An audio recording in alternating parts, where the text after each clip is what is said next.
Record দাবদাহে hit alert জারি করে সীমাবদ্ধ না থেকে অঞ্চলভেদে দুর্যোগকালীন জরুরি অবস্থা জারি করা প্রয়োজন বলে মনে করছেন আবহাওয়া, জলবায়ু ও সমুদ্র বিজ্ঞানী ডক্টর মোহন কুমার দাস।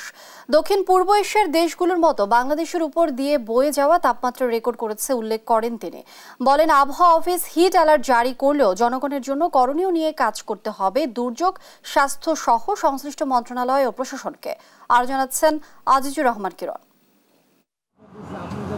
তিলোত্তমা ঢাকা নাকি কংক্রিট নগরী, যে নামেই রাজধানীকে ডাকা হোক না কেন, উঁচু দালানের আড়ালে গরমের তীব্রতায় অতিষ্ঠ ঢাকাবাসী।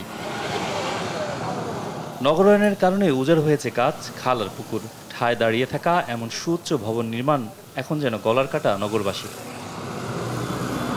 টানা এপ্রিল জুড়ে একের পর এক নতুন হিট রেকর্ডের পর আসছে দিনে কি অপেক্ষা করছে জানতে চাইলে আবহাওয়া ও জলবায়ু বিজ্ঞানী ডক্টর মোহন কুমার দাস বলেন, আগামীতে দেখা যেতে পারে আরও ভয়াবহ পরিস্থিতি। এটা অবশ্যই অস্বাভাবিক, কারণ ঐতিহাসিকভাবে যদি দেখি, আমাদের যে আবহাওয়া অধিদপ্তরের যখন থেকে আমরা ডাটাবেস তথ্যপত্রগুলো সংগ্রহ করছি, আর্কাইভ করছি, সেখানে কিন্তু এরকম মাসব্যাপী একেবারে কোনো রকম বিরতি ছাড়া এরকম তাপপ্রবাহ আগে কখনো হয়নি। আমরা সর্বোচ্চ তাপপ্রবাহ অতীতে দেখেছি, সেটা সর্বোচ্চ হয়তো 20 দিন ছিল, কিন্তু বিক্ষিপ্তভাবে। অনেকগুলো ঘটনার প্রেক্ষাপট থেকে এটা হচ্ছে, কিন্তু এটার স্বাস্থ্যগত অনেকগুলো ঝুঁকি আছে, কিন্তু এটা কখনো স্বাভাবিক প্রক্রিয়া আমরা বলতে পারি না। এটা অ্যালার্মিং। এটা যদি আমরা বলি কৃষিক্ষেত্র, জনস্বাস্থ্য, সব দিক দিয়ে জন্য, লাইভ স্টক, সব কিছুর জন্য এটা একটা হুমকি স্বরূপ। জলবায়ু পরিবর্তনের দোহাই দিয়ে এই সমস্যার সমাধান সম্ভব নয় উল্লেখ করে এই বিজ্ঞানী বলছেন, চলমান দাবদাহ মানবসৃষ্ট কারণেই, আর এর ব্যাপকতাও অনেক।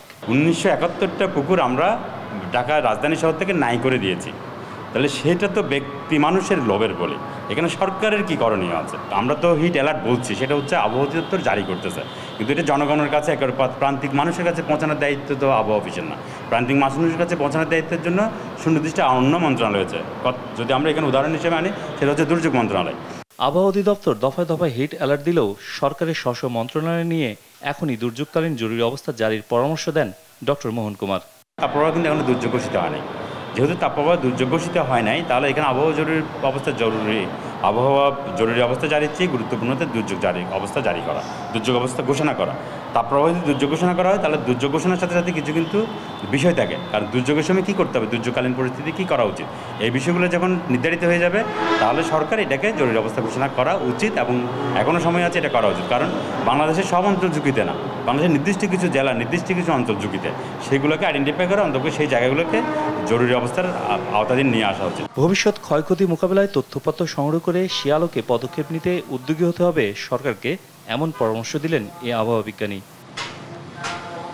আজিজুর রহমান কিরণ, দেশ টিভি, ঢাকা।